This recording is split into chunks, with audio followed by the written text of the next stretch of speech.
Bonjour à tous, bienvenue pour cette émission entièrement dédiée à la culture. Cette semaine, on monte sur les planches du théâtre, tout d'abord avec le spectacle Charlie à découvrir au Théâtre de Grandchamp à Gland. Ensuite, on sort les strass et les paillettes avec La Revue et Non Corrigée, un théâtre musical à voir au Théâtre des Vieux Grenadiers à Genève.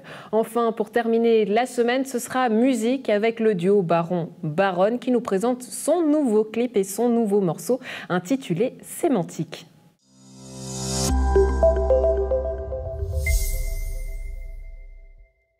La compagnie Les Voyages Extraordinaires présente Charlie sur la scène du Théâtre de Grandchamp le 11 mai. On en parle aujourd'hui avec le créateur et metteur en scène, Christian Denizard. Bonjour. Bonjour. Merci beaucoup d'être avec nous. Alors, Charlie sur scène, on a un peu de frustration, c'est vrai, parce que toutes les places sont prises, mais c'est vrai qu'à 50, ça va vite. Ben, oui, c'est clair. Oui, c'est un théâtre, il y a quoi? Il y a 400, 500 places, comme ça. Mais voilà, au moins on peut jouer. C'est notre premier public, en fait, pour ce spectacle. Dans quel état d'esprit vous êtes, du coup, pour ce retour et cette rencontre de nouveau avec le public? Ben, on est très excités, même si au TKM, on a créé le spectacle, on a fait énormément de scolaires et puis de professionnels, puis finalement, il y a eu plus de 800 personnes qui sont venues. Donc, on a pu jouer devant des gens, et c'était déjà beaucoup. Et puis là, c'est une première étape, et puis à partir de la saison prochaine, on va pouvoir, on croise les doigts, le montrer à tout le monde. Ouais, c'est un spectacle qui a eu beaucoup de succès, je crois, aussi auprès des classes. Il y a eu tout un travail pédagogique qui a été fait avec les élèves. Dans quel sens? Qu'est-ce que vous vouliez en faire? C'est un spectacle qui est tiré d'un livre qui est étudié encore en classe, livre qui date des années 50-60 de Daniel Keyes, qui s'appelle Des fleurs pour Algernon. Et puis c'est librement inspiré de ce livre. Donc effectivement, il y a des classes qui le lisent et puis qu'ensuite viennent voir la pièce. C'est très intéressant.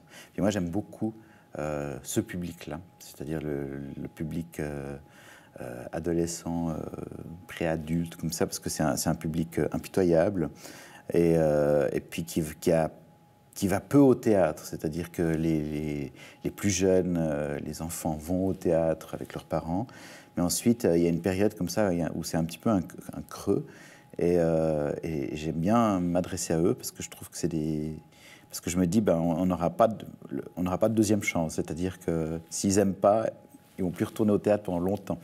Et puis j'aime beaucoup ce défi-là, et puis je trouve que c'est très intéressant. Je ne sais pas ce que vous en pensez, hein, peut-être qu'on va rentrer dans une discussion un peu philosophique, mais est-ce que ce n'est pas aussi le rôle du théâtre d'avoir ce côté où finalement c'est un endroit où on peut s'ennuyer, parce que c'est de là où viennent aussi parfois les réflexions? Oui, c'est vrai. En fait, les gens qui n'aiment pas le théâtre, je crois qu'ils ont toujours l'impression d'être d'être pris au piège. Vous allez voir un concert, vous pouvez toujours, pendant le concert, aller boire une bière, sortir, revenir. Au cinéma, vous allez déranger personne à l'écran si tout d'un coup vous sortez. Et au théâtre, c'est intimidant de tout d'un coup se lever pour dire j'ai pas envie de rester. Donc je pense que ça donne déjà une chose qui inquiète des fois les spectateurs. Et puis ensuite, oui, je pense qu'il faut voir pas mal de pièces, des fois s'ennuyer à certaines pièces, et puis petit à petit intégrer ce mode, cette manière de raconter des histoires que je trouve vraiment fascinante. Ouais, bon, rassurez-vous à la maison, avec Charlie, ça bouge, pas le temps de s'ennuyer. D'ailleurs, on regarde quelques images. Est-ce que je peux te dire un secret ? Il s'agit d'une expérience, quelque chose qui n'a jamais été tenté jusqu'ici. Regarde cette image, Charlie. Qu'est-ce que tu vois?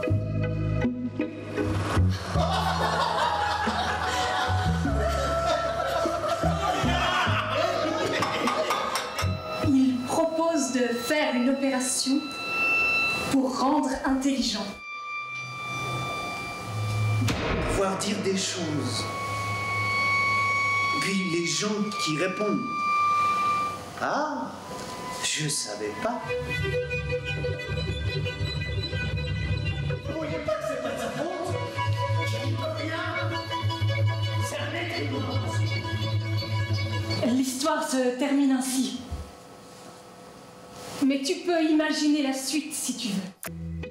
On va imaginer la suite ensemble, Christian Denizard, mais quelque part, vous avez amené la science-fiction sur le théâtre.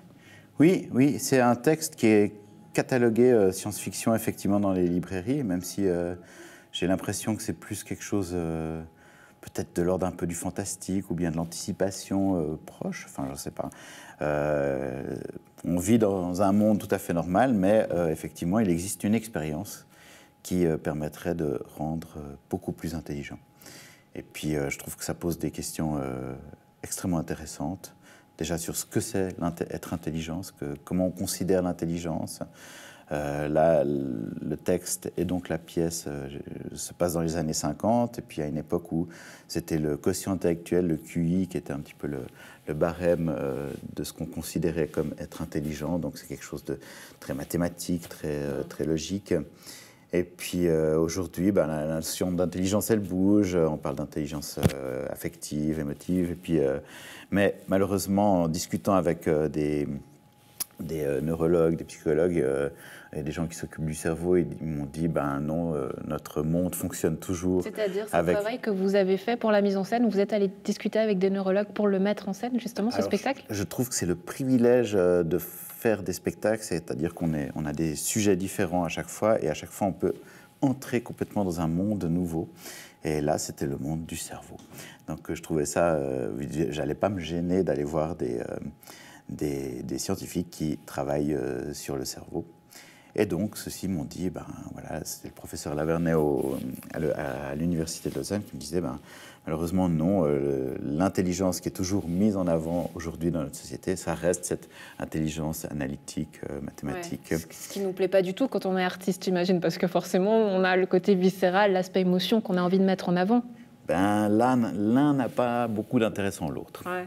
Dans les deux sens. Dans les deux sens, ouais. C'est vrai. Du coup, Christian Denizard, comment vous avez fait pour mettre cet aspect science-fiction sur scène ? Sur quels aspects vous avez travaillé ? Il y a beaucoup de décors qui bougent, je crois, dans tous les sens. Oui. On a travaillé sur des décors complètement mobiles, en effet. On a 10 comédiens et comédiennes qui sont musiciens, danseurs, comédiens, qui sont très, très, à mon avis, extrêmement doués, polyvalents et puis et intenses.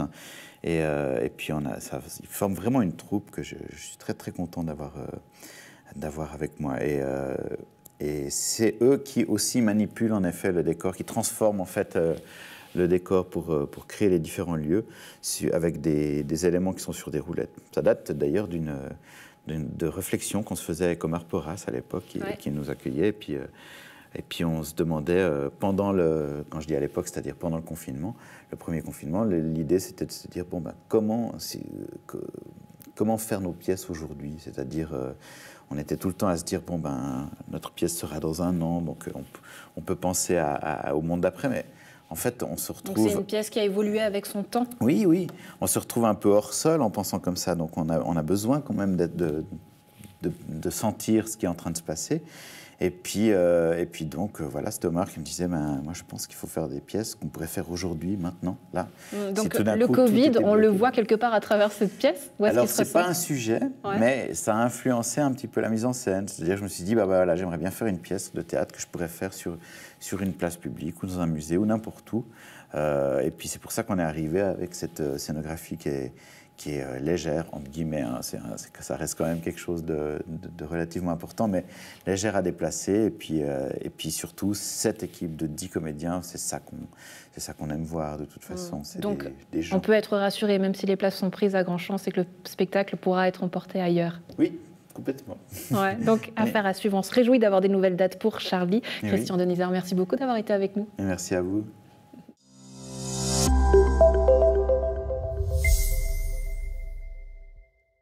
On monte sur scène, sortez vos habits de lumière et vos paillettes. Place au théâtre musical, humoristique, revu et non corrigé. Plusieurs fois reporté, mais cette fois, ça y est, ils sont sur scène du 30 avril au 5 juin au Théâtre des Vieux Grenadiers à Genève. Dominique Poupert, bonjour. Bonjour. Merci beaucoup d'être avec nous. Alors, vous êtes le coproducteur et acteur de cette revue.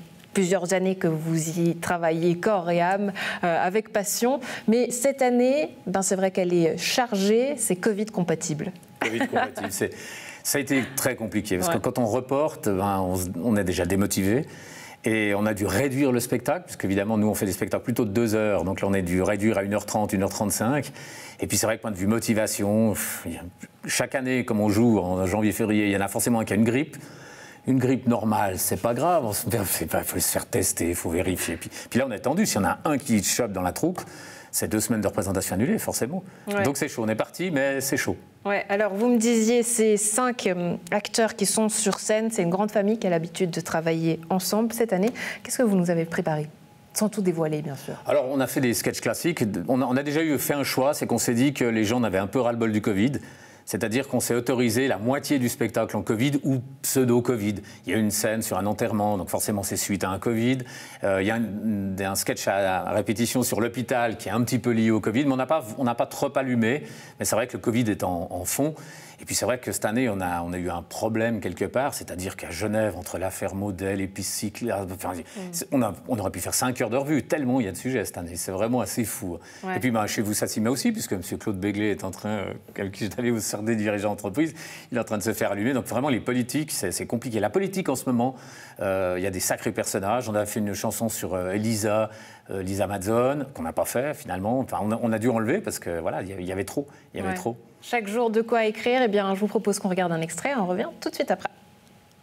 Il va y avoir du boulot. Bref, vous ne m'attendiez pas. Non. Vous savez pourquoi je suis là? Non. Vous voulez que je vous le dise? Non. Je suis chargé du respect des consignes de sécurité dans un milieu hospitalier à haut risque. Alors là, pas de problème. Ici, tout est respecté au doigt de la lettre. Au doigt de la lettre? Ah oui, docteur, ici on respecte tout au pied de l'œil. Bon, quelle est la mesure face à un patient atteint du coronavirus? Ah, alors là, les directives sont très claires, monsieur le directeur. Très bien, je vous écoute. Ah oui!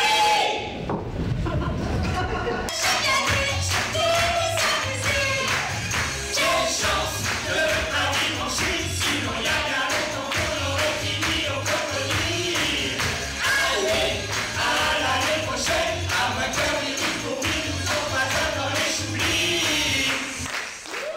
Revue et non corrigée, une manière aussi différente de travailler pour cette édition, c'est-à-dire vous vous adaptez. Eh oui, il faut s'adapter au jour le jour. On avait fait un sketch, par contre on a eu un petit peu de chance, parce que quand on devait commencer le 5 février, l'élection Maudet n'était pas là, et on avait anticipé que Maudet passerait le premier tour, mais peut-être pas le deuxième. On a eu de la chance, du coup le sketch, on n'a pas eu trop à le changer, si ce n'est qu'au lieu de dire qu'est-ce qu'il fera, on a dit il va revenir en 2023, on a adapté un petit peu le texte, mais c'est vrai qu'on a dû retoucher le texte, parce qu'il y a des choses qui se sont passées, il y a des choses qui sont trop vieilles, donc du coup les gens ont déjà oublié. Alors on a testé un peu dans la rue, vous me souvenez quand on a changé les cylindres du bureau de Maudet? Ah ouais? Bon, on va l'enlever parce que plus personne s'en souvient. Donc on a dû un peu adapter le spectacle, mais ça s'est fait relativement facilement. Ouais, et puis là, c'était aussi, j'imagine, la joie pour vous de retourner sur scène, puisque à l'heure où on parle, vous avez fait 2 représentations. Comment ça s'est passé? Alors très très bien, ça fait vraiment plaisir. Le public est unanime. On entend souvent chaque année, parce qu'en plus les gens nous attendent, on a un public assez fidèle, plus quelques nouveaux. Puis cette année, il y a aussi la grande revue à Genève qui ne s'est pas faite. Ouais. Donc du coup, je ne sais pas si on va récupérer des spectateurs, mais à la limite, c'est ce qu'on fait passer comme message, et vraiment que les gens comprennent. C'est que nous, on fait en général entre 40 et 50 spectateurs 2 semaines. Entre 50 et 70 spectateurs pendant 2 semaines, et 80 à 90 spectateurs pendant 3 semaines. Et là, la jauge est à 50. Ouais. Donc je suis sûr, à moins qu'on ne va pas se porter la poisse, mais je pense que c'est le cas, à la fin, des gens vont être frustrés parce qu'on ne peut pas prolonger, parce que les dates, on est déjà très loin, au mois de juin, on ne va pas jouer au mois de juillet, et puis les gens, ça sera complet. Ouais, peut-être des sketchs qu'on retrouvera sur Internet. Alors on y a pensé, à un moment donné, on s'est dit d'aller mettre sur Internet, on est allé voir un peu les copains, chez Brice Rossel a fait, il y a 2-3 amis, on a fait des toc-toc pour savoir, et puis c'est très compliqué. C'est vrai que c'est pas la même chose. Puis nous, en plus, on avait une cible dîner-spectacle. Donc cette année, il n'y a pas de dîner. On ne peut même pas boire un verre dans la salle, puisque mesure... voilà. Donc c'est compliqué. Même à la fin du spectacle, les gens restent, ils discutent, on sort... Puis bon, voilà. Puis ils annoncent mauvais temps. Donc s'il fait beau, la terrasse est ouverte, le restaurant sera ouvert le soir. Puis pour l'instant, vendredi, samedi, mauvais temps. Cette semaine, ils annoncent mauvais temps, le pauvre.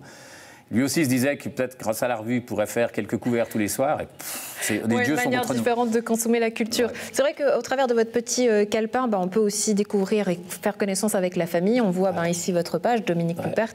On peut lire J'aime la vie, le hockey sur glace, c'est vrai que dans la région, on vous connaît pour ça. La mousse au chocolat, le steak tartare, la chanson française. J'aime pas l'hypocrisie, les faux culs, on le dit, le vrai con, les saisons télévisuelles qui finissent toujours par une non-fin, les saisons qui ne sont plus des saisons. Et puis un rêve pas encore réalisé, avoir mon café théâtre. Mais finalement, Dominique Poupert, Poupert, on a l'impression que ce rêve, il est un peu réalisé avec cette revue. Oui, tout à fait. Mais je crois que toute l'équipe est comme ça, parce qu'il faut citer Philippe Erdouin, qui est le co-auteur avec moi et coproducteur, et puis les autres comédiens et comédiennes, que ce soit Pascal Ernst, qui a dû commencer il y a 9 ans la revue, Susanna Placido, elle est un petit peu plus récente, je crois 5-6 ans, et puis Daniela Mango, elle doit faire 9 revues. Donc c'est vraiment une équipe soudée. De temps en temps, il y en a un qui ne peut pas une année pour des raisons diverses, et on va chercher quelqu'un. Et en réalité, ça fait maintenant pratiquement 9 ans qu'on tourne avec 7 comédiens.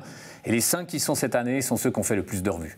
Ouais, donc c'est une histoire de famille, c'est ce qu'on disait au début, et peut-être l'occasion d'amener aussi votre famille au théâtre Vue et non corrigé du 30 avril au 5 juin au théâtre des Vieux Grenadiers. Dominique Poupert, merci beaucoup d'avoir été avec nous. Merci à vous, c'est toujours un plaisir.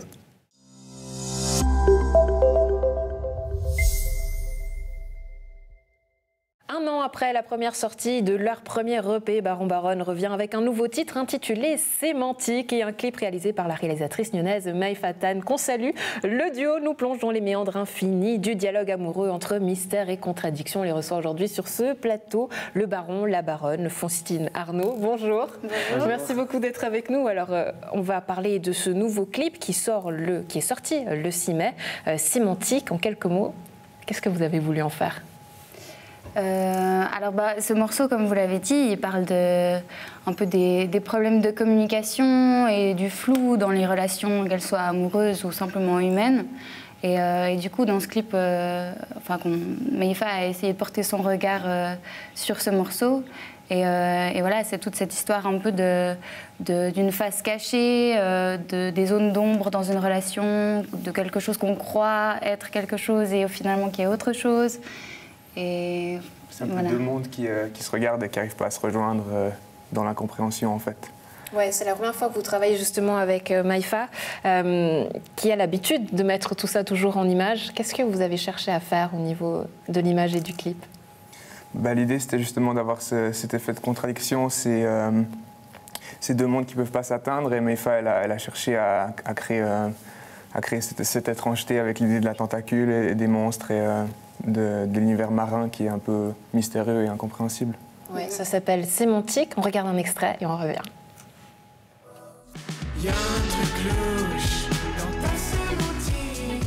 On se croise en deux speed et on s'émantique. Tu me racontes des trucs, puis tu t'émancies.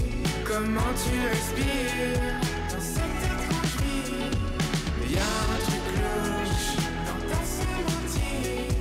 On se croise en deux speed et on s'émantique. Tu me racontes des trucs.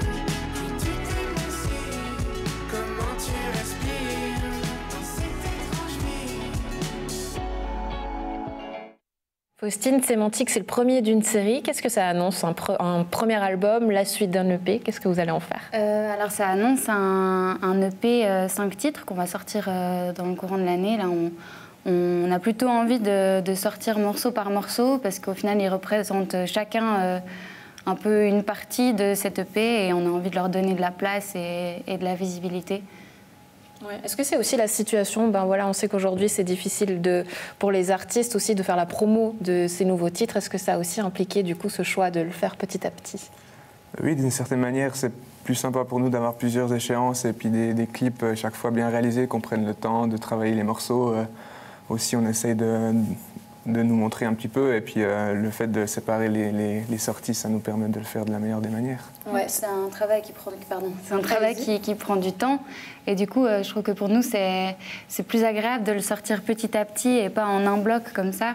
Comme ça on montre aussi l'évolution de notre travail et chaque morceau a ses caractéristiques et son caractère. Du coup on préfère cette manière-là. Ouais. Qu'est-ce que ça veut dire de vous et de votre manière de faire de la musique? C'est-à-dire que Baron et Baronne, on ne peut pas les mettre dans une case comme parfois les journalistes aiment bien le faire, c'est aller un peu gratter dans tous les univers? Oui, exactement. Et je pense qu'on peut avoir un EP qui est cohérent dans l'ensemble, mais où chaque morceau est différent et a une ambiance différente. Et du coup, je trouve que c'est cool de laisser la place à chaque trait de personnalité de l'EP. Et voilà. Ouais. Un mot finalement sur vous, parce que c'est vrai que c'est la première fois qu'on vous reçoit ici sur ce plateau. Si vous deviez vous décrire l'un et l'autre, on commencera par toi Arnaud, si tu devais décrire la Baronne en quelques mots. C'est quelqu'un de très stressé en ce moment, comme moi, qui a plein d'idées, qui a plein d'idées esthétiques et qui apporte beaucoup d'énergie dans un projet qui a besoin de nous deux pour exister. Ouais. Qu'est-ce qu'on peut dire sur le baron? Arnaud, il touche à tout. Il est curieux de découvrir plein de choses. Il a vraiment beaucoup de talent dans plein de domaines différents. Et il a une volonté assez incroyable. Il tire en avant ce projet et il lui donne beaucoup de caractère. Ouais, alors ça c'est le premier d'une série, donc on aura compris. Le premier ça s'appelle Sémantique, la suite c'est de faire cette EP à 5 titres. J'imagine aussi de pouvoir retourner sur scène alors que les choses sont un peu compliquées. Est-ce que vous avez déjà quelques dates ou comment ça se passe pour vous en ce moment? Il y en a pas mal qui s'annoncent, on ne peut pas toutes les annoncer, mais on reprend un petit peu en mode intimiste à Fribourg, à la Spirale, donc un peu chez nous, dans notre ville, pour des concerts tout petits comités. Et puis sur l'été, il y a des dates qui s'annoncent, mais avec les mesures toujours un peu pas claires, on ne peut pas encore dire de date précise. Mais il y en a un peu. On a un peu appris la leçon de ne pas non plus trop se réjouir des dates prévues. Et si elles auront lieu, tant mieux, et sinon, ce sera pour plus tard. Il y a des dates cet été en Suisse romande et un peu en France. Donc, ouais, on espère en tout cas vous voir aussi dans la région, à Nyon. Un plaisir aussi de vous avoir rencontré et puis de découvrir le clip Sémantique sur NRTV. Merci beaucoup d'avoir été avec nous. Merci de l'invitation.